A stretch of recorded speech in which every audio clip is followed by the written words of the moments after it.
여러분 여호수아와 이 가나안 정복 전쟁을 떠올려 보시면 무엇이 가장 먼저 생각이 나십니까? 가나안 정복 전쟁 하면 생각나는 것이 아마 요단강 도하 사건, 그리고 무엇보다 여리고성 전투일 겁니다.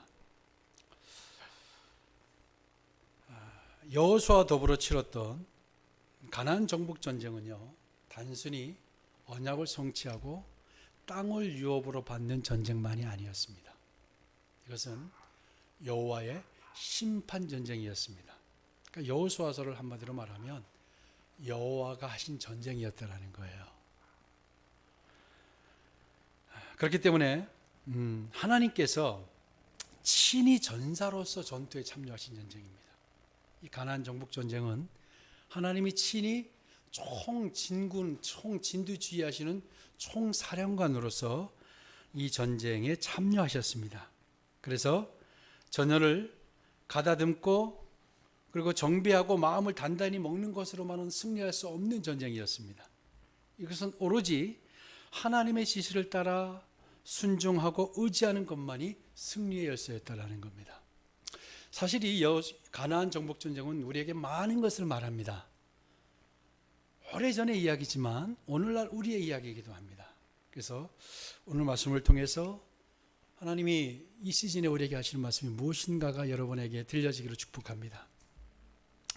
오늘 말씀의 배경은 이렇습니다.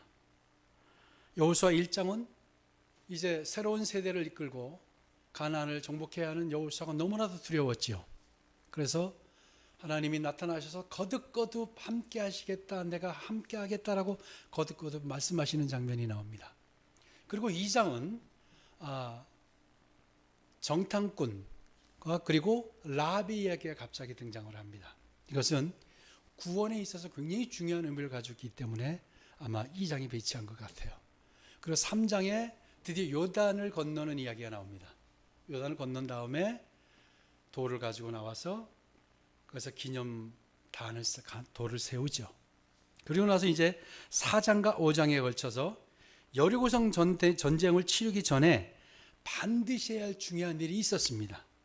그래서 그것이 바로 38년 동안 멈춰졌던 할례를 행하는 것이었고요. 그리고 유월절과 무교절을 그리고 가나안에서 첫 복군 곡식을 먹는 일을 하게 하셨습니다. 이제 그리고 가나안의 첫 성, 초롱성 같은 여리고성을 무너뜨리는 일만 남은 상황입니다. 이스라엘과 여호수아가 가나안으로 들어가기 위해서는 가장 먼저 해야 될 것이 바로 요단을 건너는 일이었죠. 요단강 기적을 앞두고 하나님께서 여호수아에게 두 가지를 선포하셨어요. 언약궤를 따르라, 그리고 자신을 성결하게 하라. 이 두 가지를 선포하셨어요. 왜냐하면 가나안에서 여호수아와 새로운 세대에게는 더 이상 구름기둥과 불기둥이 함께하지 않았어요. 그래서 그들이 언약궤만을 바라보고 가야 됐습니다. 그리고 성결은 바로 하나님의 특별하고 강력한 임재를 위한 준비한 매우 깊은 관련을 가지고 있습니다. 성결은 하나님의 임재와 깊은 관련이 있어요. 여러분 꼭 기억하시기 바랍니다. 하나님의 임재를 원하시죠? 그렇다고 한다면 우리가 성결하고 정결해야 합니다. 그럴 때만이 하나님이 임재하십니다. 여호수아의 명령대로 제왕들이 언약궤를 메고 요단강 서 있었고 백성들은 것을 보고 건너갔죠. 그리고 거기서 돌을 가지고 나와서 돌무더기를 쌓아 기념하게 됩니다. 이제 이 모든 것을 마치자 하나님께서 여호수아 백성들에게 할례를 요구하십니다. 그리고 유월절과 더불어 부패를 제거하는 의미의 무교병을 먹는 무교절을 지키라고 말씀하셨습니다. 이스라엘이 기이한 방법으로 요단을 건넜죠. 이 바로 요단을 건넌 이야기가 당시 가나안의 여러 왕들에게 다 전해졌고 그들이 극도의 공포와 두려움에 떨었다고 했어요. 자, 그렇다고 한다면 이 시기가 어떤 시기인가요? 이제 전쟁을 해야 되는 시기죠. 이제 나가면 진군을 하면 무조건 승리를 따는 당상이에요. 그런데 하나님은 그들에게 진군 명령을 내리지 않으시고 뭐를 하라고 하신다고요? 부싯돌을 만들어 할례를 행하라 그래요.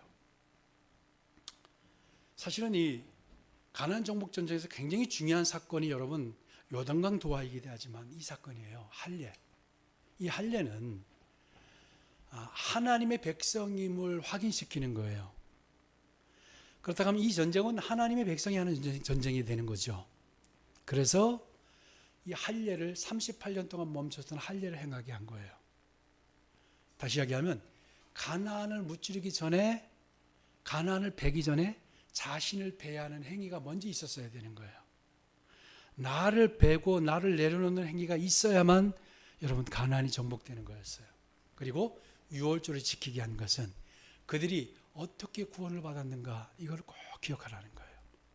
절대 잊지 말아야 하는 거, 하나님의 백성임과, 그리고 어떻게 구원을 받았는가. 왜 이것을 하나님이 강조하셨냐면은 가나안은 물을 대지 않아도 정말 넘치는 축복의 땅이었어요. 그렇죠?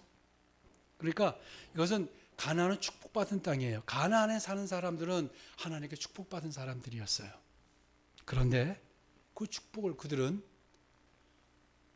패악과 그들이 죄악으로 달려갔다라는 거예요. 그들이 부패하고 패악으로만 달려갔어요. 하나님께서 그것을 400년 동안 참으시는 거예요.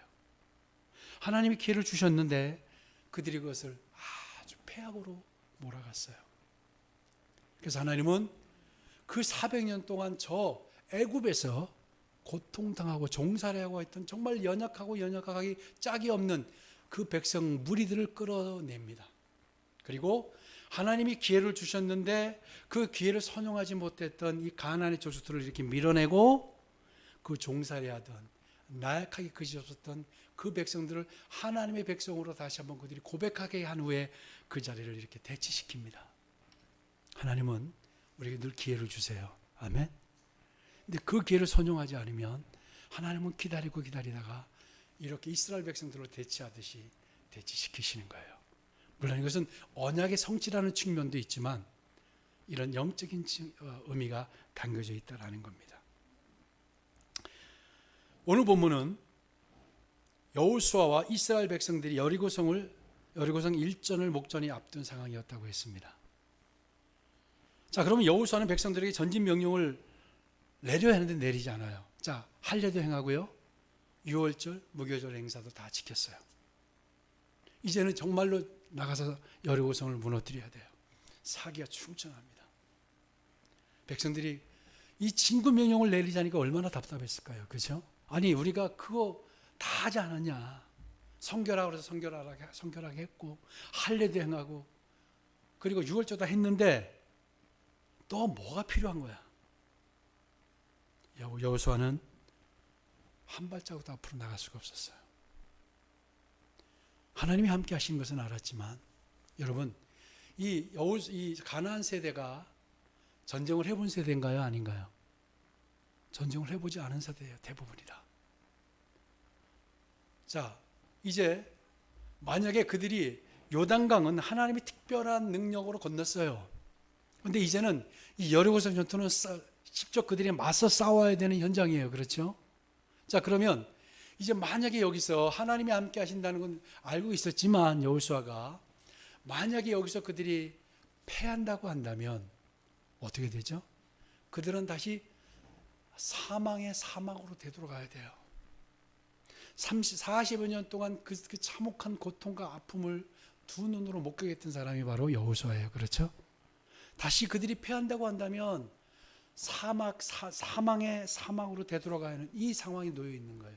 얼마나 답답했을까요? 그래서 그가 여리고성 앞으로 가요. 가서 여리고성 앞에 섭니다. 그리고 깊은 생각을 합니다. 아마 기도했겠죠. 너무 답답했을 거예요. 그때 여호수아는 다시 한번 주님의 지시하심을 듣고 싶었습니다. 그리고 기다렸습니다. 그때 한 사람을 마주하게 됩니다. 13절을 우리 함께 보겠습니다. 13절.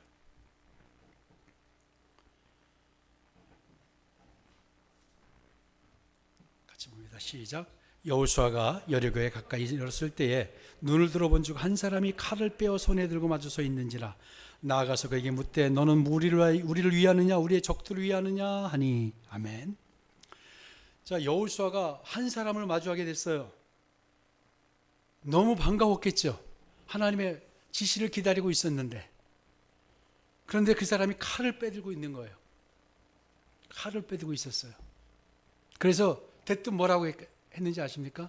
사실 여호와의 지금 심정을 이야기하는 거예요. 당신이 우리의 편입니까 아닙니까? 이 얘기를 합니다. 뭐 그럴 수 있겠죠. 당신이 우리의 편입니까 아닙니까? 여러분, 칼을 들고 있었다는 건 어떤 의미일까요? 칼을 차지도 않고 들지도 않고 칼을 빼서 들고 있었다는 것은 바로 이게 위급한 상황이거나 전쟁 중이라는 사실을 의미합니다.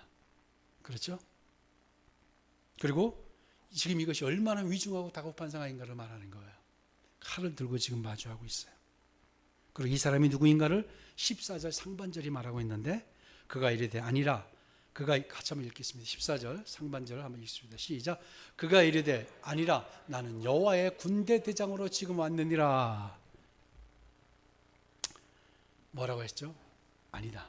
지금 여호사는 우리 편입니까 아닙니까? 당신이 나의 편입니까 아닙니까? 물었는데 뭐라고 했어요? 군대 대장이 아니다라고 했어요. 여러분, 이해할 수 있으시겠어요?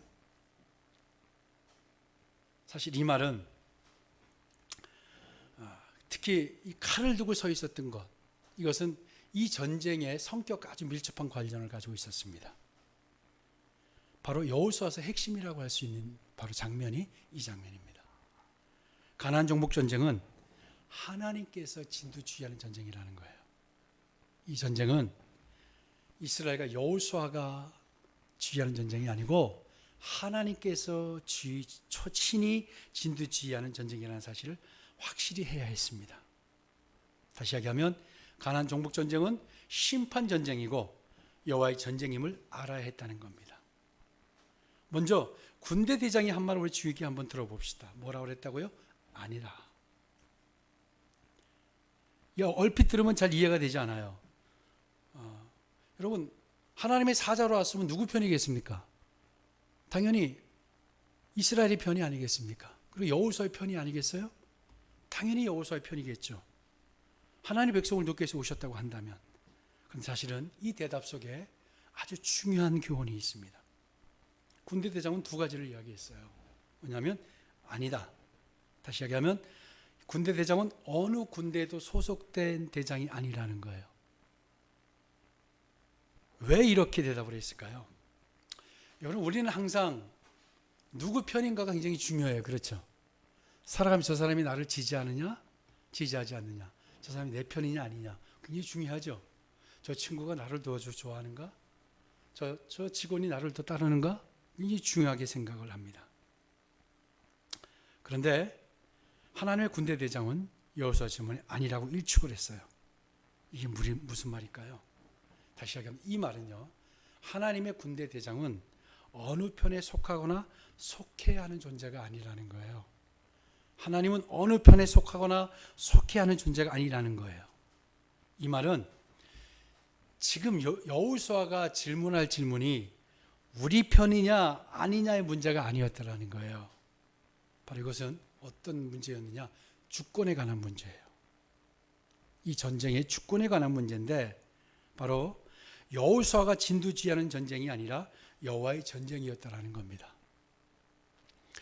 여러분, 여리고성이 어떻게 해서 무너졌다라고 생각하십니까? 여러분 생각하실 때 여리고성은 이스라엘 백성들이 한 바퀴, 두 바퀴 그 순종하고 그 어려운 가운데 순종 마지막 7바퀴를 돌고 그들의 순종의 열매인 것은 사실입니다. 그런데 여러분, 여리고성이 무너지기 전에 전제되어야 하는 것이 바로 뭐냐면 이 전쟁의 주의권이 누구에게 있느냐를 확실히 하는 거였어요. 이 전쟁의 주도권이, 이 전쟁의 주의가 여호수아에게 있는 것이 아니고 바로 누구에게 있냐면 하나님께 있는 것이었어요. 아멘. 그래서 지금 나타난 이 여호와의 군대 대장이 내 편이냐 아니냐가 중요한 게 아니라, 여러분, 여호수아가 하나님의 편이냐 아니냐가 중요했습니다. 이게 무슨 말이냐면, 사실 그래서 여호수아는요, 이 질문을 하고 자신이 얼마나 이 질문이 잘못되어 있는 것을 알고 바로 14절에 보면 엎드려서 절하고 그에게 이르되 내 주여 종에게 무슨 말씀을 하시려나이까 이렇게 했다고 나오죠. 여호수아는 자신의 질문을 잘못된 것은 뭐냐면 사실은 하나님이 우리의 편인지 아닌지가 중요하지 않습니다. 근데 우리는 많은 사람들이 이렇게 생각을 해요. 하나님은 누구 편이에요? 하나님 누구 편입니까? 내 편이죠. 여러분 하나님 내 편이 아니라고 생각하시는 분 있으세요? 하나님이 다 내 편이라고 생각해요. 그런데 하나님은 우리에게 말씀하시길 우리가 하나님 편이기를 원하시는 거예요. 자, 하나님이 우리 편이면 내 편이면 내가 원할 때 도와주시고 그렇죠? 내가 필요할 때 다가오시고 이러는 분인 거예요. 이것은 내가 여호수아 자신이 여호와의 군대대장 편인지 아닌지를 결정해야 했었어요. 이 전쟁은 바로 하나님이 와서 도와주시는 전쟁이 아닌 거예요.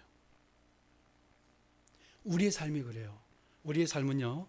여러분 신앙을 가지고 있는 많은 분들이 사실 잘 돌이켜보면 하나님을 얼마나 이용하고 나의 유익을 위해서 하나님을 이용하는지 몰라. 그런 습성을 가지고 있어요. 그렇죠? 생각보다 많아요. 여러분 바로 이 지점이 하나님의 복의 통로가 되느냐 아닌가를 결정하는 굉장히 중요한 지점입니다. 우리가 만나게 되는 여러 문제들, 여러 사건들에서 여러분 잘 생각해 보시면 주도권이 누구에게 있나요? 나에게 있죠. 내가 계획을 하고요. 기획을 하고요. 다 계획하고 설계를 다 해놓고 하나님 도와주세요. 하나님 도와주세요. 이게 우리의 믿음의 현주소입니다. 그래서 하나님은 우리가 수시로 부를 수 있는 지원군쯤으로 생각한다라는 거예요. 하나님께서 우리를 사랑하셔서 우리를 도우시는 분은 맞습니다. 여러분 하나님의 도우심이라는 게 뭔지 아세요? 여러분 정말 잘 기억하셔야 될 게 뭐냐면 하나님의 도우심이 뭐냐면 우리의 힘이 붙이고 우리가 한계를 느낄 때 우리가 어려울 때 하나님이 우리에게 오셔서 우리를 거들어 주신다. 이 의미일까요? 이거 아니에요. 하나님의 도움은 그런 거 아닙니다. 여러분 오해 정말 하지 마셔야 됩니다. 하나님의 도우심은요 우리가 원할 때 다가오는 거 아니에요. 그게 아니고 하나님 자신이 결정하시고 필요한 것들을 공급하시려는 때에 공급하시는 타이밍에 하나님이 주권적으로 하나님이 도우시는 그게 하나님의 도우심입니다. 그러니까 내가 도와달라고 해서 내가 힘이 붙이고 한계가 너무 어려워요. 이건 나는 할 수 없어요. 하나님만이 할 수 있어요. 그렇게 해서 하나님 도와주세요. 그렇게 도와주시는 것이 하나님 도우심이 아니라는 거예요. 그래서 안 도와주시면 여러분 서운했잖아요. 그렇죠? 이건 이 정도는 하나님 내 그동안 얼마나 내가 헌신했는데 이 정도는 들어주셔야 되지 않아요? 근데 안 들어주시니까 여러분 괜히 화도 났잖아요. 하나님의 도우심은 그런 게 아니에요. 내가 필요할 때 도와주시는 게 아니라 바로 하나님이 결정하시고 하나님 필요할 때 공급하시려고 할 때 주권적으로 도와주시는 거예요. 그것이 하나님의 도우심입니다. 이것은 하나님을 언제나 주인 삼아야 되는 우리가 너무 잘 알고 있죠. 여호수아가 오늘 만난 분은요. 가나안 전쟁 전체를 통제하는 여호와의 총사령관이었습니다. 그래서 여호수아가 힘이 붙이고 그가 능력이 좀 부족해서 도우러 오신 것이 아니었어요. 여호수아가 주의하는 전쟁을 완전히 넘겨받기에 오셨어요. 그래서 여호수아에게 그 전쟁을 넘겨받으러 오셨기 때문에 하나님이 그것을 깨우치려고 왔는데 그가 다행히도 그걸 알았어요. 그래서 뭐라고 합니까? 주여 무슨 말씀을 하시려나이까? 여러분 하나님을 그냥 우리가 언제나 불러도 되는 조력자 정도로 여러분 여기지 마시기 바랍니다. 그런 일체의 시도를 정말 멈추셔야 돼요. 우리들 역시 여호와의 군대에 소속되어 있다고 저는 믿습니다. 그래서 지금 우리가 살아가는 것도 여호와의 전쟁입니다. 그렇다고 한다면 이 전쟁은 누가 하시는 거예요? 하나님이 하시는 거예요. 그래서 우리가 하나님의 군대라고 하는 거예요. 그렇다고 한다면 이 전쟁은 내가 필요해서 참여한 전쟁이 아니고 하나님의 필요에 의해서 우리가 불려간 자들이에요. 그렇다고 한다면 우리의 전쟁을 하지 않고 하나님이 전쟁을 해야 되겠죠. 그래서 우리가 살아가면서 우리가 하나님이 누구 편인지를 물을 것이 아니라 내가 누구 편인가를 늘 결정을 해야 됩니다. 그래서 여호수아가 내 주여 종에게 무슨 말씀을 하시려나이까 이런 이야기를 했어요. 하나님을 우리 편에 놓고 우리 뜻대로 행하시기를 바라는 일방적인 간청은요, 우리 자신이 누구에게 속한 것을 잊었을 때 나타나는 일반적인 모습입니다. 여러분, 영적 싸움에서 자주 패해야 하는 주된 원인이 바로 이 지점인데요. 하나님은요, 우리를 도우시기 위해서 존재하는 분이 아닙니다. 여러분, 오해하시면 안 됩니다. 하나님은 우리를 돕기 위해서 존재하는 분이 아닙니다. 하나님은 우리의 삶을 풍요롭게 하고 우리의 삶을 좀 세련되게 하고 그렇게 하기 위해서 우리 존재하시는 분이 아니에요. 우리 어려움을 극복하게 하고 우리의 병을 치유해 주고, 물론 하나님의 능력은 있지만 바로 하나님은요, 당신의 주권대로 우리를 통치하시기를 원하시는 분입니다. 하나님의 임재를 원해요. 그렇다고 한다면 바로 하나님이 당신의 주권대로 우리를 통치하시기를 내어드리는 것이 중요합니다. 이것을 깨달았기 때문에 군대대장이 무엇라고 말하는지 아십니까? 15절을 한번 들어봅시다. 15절을 같이 보겠습니다. 같이 읽습니다. 시작. 여호수아에게 이르되 내 발에서 신을 벗으라. 내가 선 곳은 거룩하니라 하니 여호수아가 그대로 행하니라. 아멘. 여러분, 전쟁을 하는데 신을 벗으라고 해요. 이것은 바로 옛날에 로마 군대는 군용 샌들을 개발했기 때문에 아주 속도가 장난이 아니었어요. 그래서 그렇지 못한 이스라엘은 더더욱 이제 사실은 이런 신발을 더 신어야 되는데, 영적 전쟁에서는 하나님께서 신발을 벗고 싸우라고 합니다. 그래서 하나님은 여호수아에게 나타나셔서 바로 여호와의 군대 대장은 전략 지시를 한 것이 아니라 바로 신발을 벗으라. 너의 힘을 나에게 내려놔라. 그리고 이 전쟁의 주도권을 나에게 내려놔라. 여러분, 이것이 있었기 때문에 여리고성이 무너진 거예요. 백성들의 순종이 있었지만 정말 여리고성이 무너진 이 대역사는요, 바로 주도권을 내어드렸기 때문에 무너졌고요. 가나안 전쟁의 모든 전쟁에 승리할 수 있었던 이유가 바로 여기에 있었더라는 겁니다. 우리 인생도 마찬가지입니다. 우리 앞에 가나안 성과 같은, 그리고 많은 이스라엘의 가나안의 우리 종족들이 있습니다.